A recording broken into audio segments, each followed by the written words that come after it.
semuanya, perkenalkan nama aku Indi Tulakatua dengan NIM 1323035. Nah, di sini saya akan menyampaikan materi seputar direct marketing. Di era serba digital ini, direct marketing mungkin terdengar klasik ya, namun fondasi dan basicnya itu tetap relevan dan sangat kuat. Jadi, apa sebenarnya direct marketing itu? Nah, sederhananya itu pendekatan pemasaran yang berfokus pada individu. Alih-alih menyebarkan pesan secara luas, nah direct marketing ini menekankan pada personalisasi dan interaksi langsung dengan setiap calon pelanggan atau konsumennya. Nah, bayangkan sebuah toko yang mengenal setiap pelanggannya ini dengan baik, tahu apa yang mereka suka, dan menawarkan produk yang paling sesuai untuk mereka. Hal itu merupakan esensi dari direct marketing sendiri. Nah, untuk mewujudkannya, kita sangat membutuhkan yang namanya database atau sistem komputer dan perangkat lunak yang canggih. Nah, mengapa itu begitu penting? Mari kita bahas lebih lanjut. Nah, ada beberapa alasan kuat mengapa direct marketing itu terus bertumbuh dan menjadi strategi penting bagi banyak perusahaan. Pertama adalah choice atau pilihan itu sendiri. Konsumen saat ini dibanjiri dengan begitu banyak pilihan produk dan layanannya. Nah, untuk memotong kebisingan itu, perusahaan harus menawarkan sesuatu yang sangat spesifik dan relevan langsung kepada konsumen yang tepat. Alasan kedua adalah banyaknya informasi yang tersedia. Di era digital ini, kita memiliki akses ke jumlah informasi yang belum pernah terjadi sebelumnya tentang pelanggan kita. Data ini, jika digunakan dengan benar, merupakan bahan bakar utama untuk direct marketing yang efektif. Lalu yang alasan yang terakhir itu kita tidak bisa mengabaikan tekanan yang lebih besar pada anggaran konsumen. Nah, setiap rupiah atau dolar yang dihabiskan untuk pemasaran harus memberikan hasil yang maksimal. Dari marketing dengan fokusnya yang terukur dan terarah menawarkan potensi ROI yang tinggi. Nah, mari kita perjelas dengan satu hal, yaitu informasi bukan hanya penting dalam direct marketing. Hal ini adalah segalanya. Tanpa informasi yang akurat dan relevan, kampanye direct marketing akan seperti mengemudi dalam kegelapan, yaitu berbahaya dan tidak efektif. Nah, informasi memungkinkan kita untuk menyeleksi prospek dengan cerdas. Kita tidak ingin membuang-buang waktu dan sumber daya untuk orang yang tidak mungkin tertarik dengan produk kita. Dengan kata lain, informasi membantu kita untuk fokus pada orang yang appropriate, yang paling mungkin menjadi pelanggan setia. Nah, bagaimana kita mendapatkan informasi berharga ini? Jawabannya adalah melalui riset pemasaran. Seorang pemasar yang baik adalah seorang peneliti yang hebat. Mereka terus-menerus berusaha untuk memahami keinginan, kebutuhan, dan motivasi konsumen itu sendiri. Riset pemasaran juga membantu kita menjawab pertanyaan-pertanyaan penting. Bagaimana konsumen membuat keputusan pembelian, kapan mereka paling mungkin membeli, dan yang terpenting mengapa mereka memilih produk tertentu. Nah, pemahaman ini sangat penting untuk efisiensi. Dengan riset pemasaran, kita dapat mengurangi biaya yang terbuang sia-sia, menghindari pendekatan yang tidak tepat waktu, dan memastikan bahwa pesan kita benar-benar relevan dan menarik bagi audiens target kita. Nah, riset pemasaran juga mengungkap hal-hal yang mungkin tidak kita sadari. Misalnya, riset dapat menyoroti kesalahpahaman tentang pesan atau produk kita, sehingga kita dapat memperbaikinya. Hal ini tuh membantu kita memahami mengapa orang tidak menanggapi komunikasi kita, apakah itu karena tidak menyukai penawaran itu sendiri, atau apakah ada kebingungan tentang apa yang sebenarnya kita tawarkan. Dan yang tak kalah penting, riset pemasaran itu memberi kita wawasan tentang apa yang sebenarnya dipikirkan pelanggan tentang kita. Hal ini adalah informasi yang sangat berharga untuk membangun hubungan yang kuat dan jangka panjang. Nah, sekarang mari kita bicara tentang jantung dari setiap operasi direct marketing yang sukses, yaitu database pelanggan. Hal ini bukan hanya sekedar daftar nama dan alamat saja, tapi pusat perencanaan untuk semua komunikasi pemasaran kita. Nah, komunikasi pemasaran memiliki 4 tujuan utama. Yang pertama, untuk memulai hubungan dengan prospek. Yang kedua, untuk membangun hubungan tersebut menjadi transaksi penjualan yang nyata. Nah, yang ketiga untuk menjaga hubungan itu tetap kuat dan membangun loyalitas pelanggan. Dan yang keempat, untuk menghidupkan kembali hubungan yang mungkin telah memudar. Nah, database pemasaran ini memungkinkan kita untuk mengelola semua tugas ini secara efisien. Hal ini memberi kita kekuatan dan untuk mengidentifikasi orang yang tepat untuk menerima pesan tertentu. Nah, menyesuaikan pesan itu dengan minat dan potensi nilai mereka, menentukan waktu terbaik untuk mengirimkannya, dan bahkan memilih kata-kata yang paling mungkin beresonansi dengan mereka.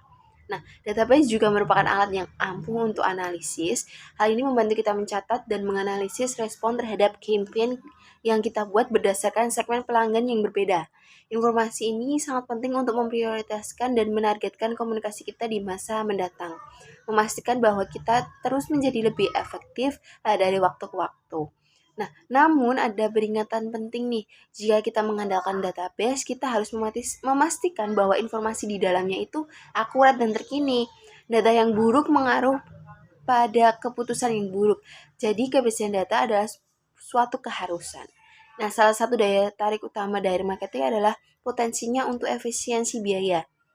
Dalam pemasaran seperti dalam banyak hal dalam hidup, itu tentang menyampaikan hal yang tepat kepada orang yang tepat pada waktu yang tepat. Nah, mengatakan hal yang benar berarti memberikan informasi yang relevan dan menyampaikannya dengan cara yang sesuai dengan audiensi kita. Menjaga orang yang tepat berarti mengetahui siapa di antara orang-orang dalam daftar kita yang paling mungkin menganggap pesan kita relevan pada saat itu, dan memilih waktu yang tepat seringkali diremehkan, tetapi ini adalah alat pemasaran yang sangat kuat. Nah, direct marketing bisa jadi mahal jika dilakukan dengan tidak benar. Namun kekuatan sebenarnya terletak pada kemampuannya untuk menargetkan kelompok atau segmen individu dengan pesan yang sangat spesifik.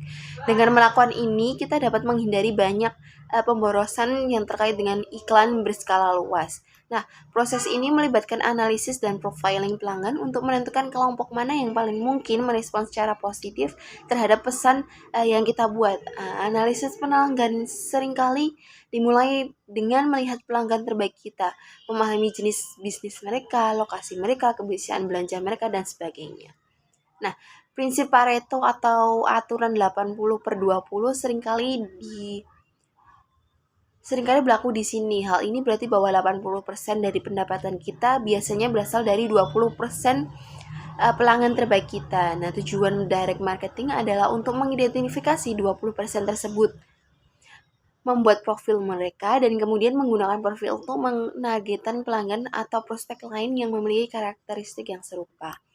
Rencana komunikasi pemasaran adalah dasar yang untuk memaksimalkan keuntungan dari pelanggan yang paling menguntungkan dan mengoptimalkan penggunaan sumber daya kita. Hal ini seperti peta jalan yang memandu semua upaya direct marketing kita. Nah, anggaran adalah pendorong utama dari rencana ini. Kita perlu mengidentifikasi biaya dan keuntungan yang diharapkan dari setiap aktivitas, membandingkan perkiraan kita dengan kinerja aktual, dan menggunakan informasi itu untuk membuat keputusan yang tepat tentang strategi mana yang akan dikejar, seperti itu. Nah, proses perencanaan kampanye melibatkan beberapa langkah penting. Yang pertama dan terpenting adalah menentukan tujuan kita, mengapa kita melakukan kampanye itu sejak awal. Tujuan kita itu harus smart, specific, measurable, achievable, relevant, dan time. Nah, selanjutnya kita perlu memutuskan apakah kampanye kita akan menjadi satu tahap atau dua tahap. Kampanye satu tahap biasanya digunakan kita sudah mengenal pelanggan kita. Lalu sedangkan kampanye 2 tahap itu lebih cocok untuk konsumen yang belum kita kenal. Kemudian kita perlu mengidentifikasi target audiens kita. Siapa yang ingin kita ajak bicara, di mana mereka berada, dan apa cara terbaik untuk menjangkau mereka. Nah, kita juga perlu memilih pendekatan komunikasi umum kita seperti iklan media berskala luas seperti TV, radio, atau web. Memilih waktu yang tepat sangat penting, dan kita perlu membuat nih kerangka rencana kreatif, termasuk media apa yang akan kita gunakan. Materi iklan kita harus dirancang dengan baik dan menyertakan ajakan bertindak yang jelas apa yang kita inginkan agar konsumen itu melakukan sebagai responsnya. Setelah pesan disampaikan, pekerjaan kita belum selesai nih. Kita perlu mencatat semua detail kampanye untuk pengukuran dan evaluasi. Hal ini akan membantu kita memahami apa yang berhasil dan apa yang tidak. Terakhir, kita perlu memutuskan nih apakah fokus kampanye kita adalah akuisisi atau mendapatkan pelanggan baru, atau retensi nih, mempertahankan pelanggan yang sudah ada. Dan dalam kasus akuisisi kita perlu mempertimbangkan biaya akuisisi pelanggan atau CAC. Nah, berapa biaya rata-rata untuk mendapatkan satu pelanggan baru tersebut? Nah, sekarang mari kita bicara tentang sumber informasi. Nah, ada banyak tempat di mana kita dapat menemukan data berharga untuk direct marketing. Asosiasi perdagangan sering melakukan analisis pasar tingkat tinggi secara teratur. Perusahaan independen menerbitkan analisis tahunan untuk berbagai sektor industri. Perusahaan riset pasar seperti Mintel Market Assessment dan Keynote menghasilkan laporan tahunan tentang berbagai sektor industri. Selain itu ada banyak data domain publik yang tersedia dari pemerintah yang seringkali gratis atau berbiaya rendah. Contohnya termasuk publikasi dari Kantor Statistik Nasional dan Catatan Companies House. Daftar surat yang disewakan adalah sumber lain yang umum. Hal ini memungkinkan kita untuk memilih nama dan alamat hingga area yang cukup kecil. Dan tentu saja ada penelitian aslinya loh, yang dapat kita lakukan sendiri. Nah, hal ini bisa berupa penelitian kuantitatif atau berbasis angka atau bahkan kualitatif yang berbasis wawasan. Internet ini telah menjadi sumber yang sangat berharga untuk informasi pemasaran. Sebagian besar data sekunder ini, statistik pemerintah dan layanan perusahaan komersial tersedia secara online dan dapat diakses dari mana saja. Bisnis online ini memiliki keuntungan yang signifikan dalam mengumpulkan informasi pelanggan. Mereka dapat menggunakan cookie untuk melacak perjalanan pembeli di situs web mereka. Mereka juga dapat menggunakan survei online untuk mengukur berbagai hal termasuk kepuasan pelanggan itu sendiri. Nah, yang terakhir itu mari kita bahas bagaimana kita menggunakan semua informasi yang telah kita kumpulkan. Ada dua alasan utama nih. Yang pertama itu memungkinkan segmentasi pelanggan dan prospek. Yang kedua untuk memungkinkan perusahaan menyesuaikan produk, penawaran, dan pesan mereka kepada setiap penerima. Segmentasi adalah proses memecah file pelanggan dan prospek yang besar menjadi kelompok-kelompok yang lebih kecil atau segmen. Hal ini memungkinkan kita untuk menjadi lebih relevan dan personal dalam komunikasi kita.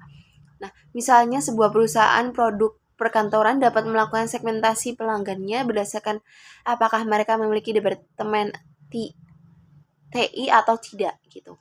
Nah, ukuran perusahaan mereka ini apakah mereka independen atau bagian dari kelompok yang lebih besar, sektor industri mereka ini, riwayat transaksi mereka, dan sumber pertanyaan utama mereka.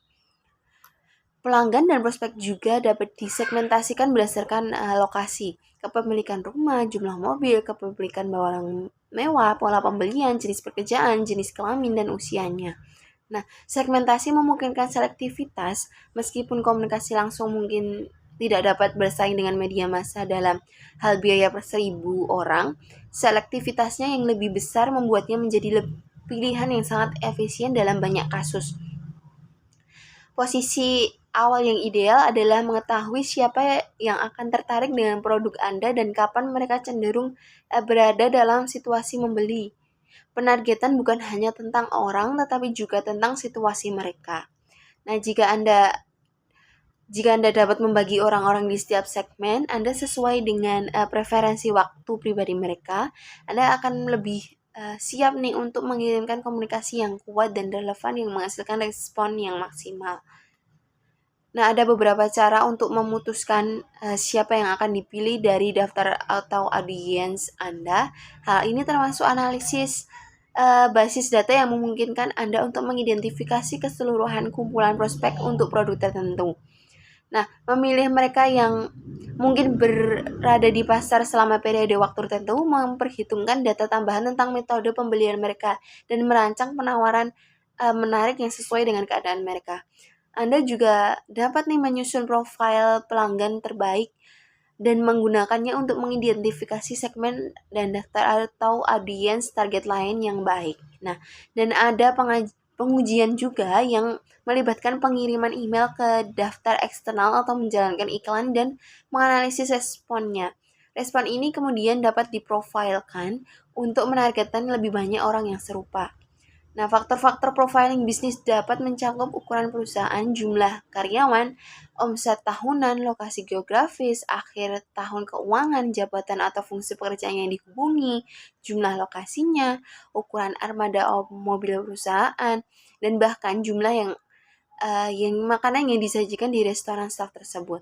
Nah, profil konsumen dapat mencakup komposisi rumah tangga, tipe properti, lokasi geografis, dan sebagainya. Dengan mengisolasi faktor-faktor ini, Anda dapat menargetkan segmen yang tepat, mengurangi pemborosan, dan menghemat biaya. Ada dua jenis data prospek eksternal yang luas. Yang pertama ada data demografis, yang kedua ada data psikografis atau gaya hidup. Nah, data demografis sendiri adalah informasi dasar tentang properti dan penghuninya. Kalau data psikografis atau gaya hidup terutama mengenai sikap, kesukaan, kebutuhan, dan perilaku pembelian individunya sendiri.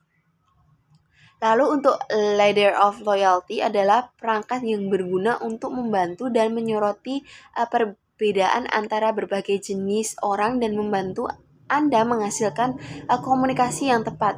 Komunikasi semacam ini itu akan diterima dengan baik karena mengenali posisi setiap orang dan menyampaikan pesan yang relevan. Nah, Anda juga dapat mengkategorikan pelanggan dan prospek Anda sendiri sesuai dengan posisi mereka di tangga. Analogi tangga menyiratkan kemajuan menuju posisi akhir advokat.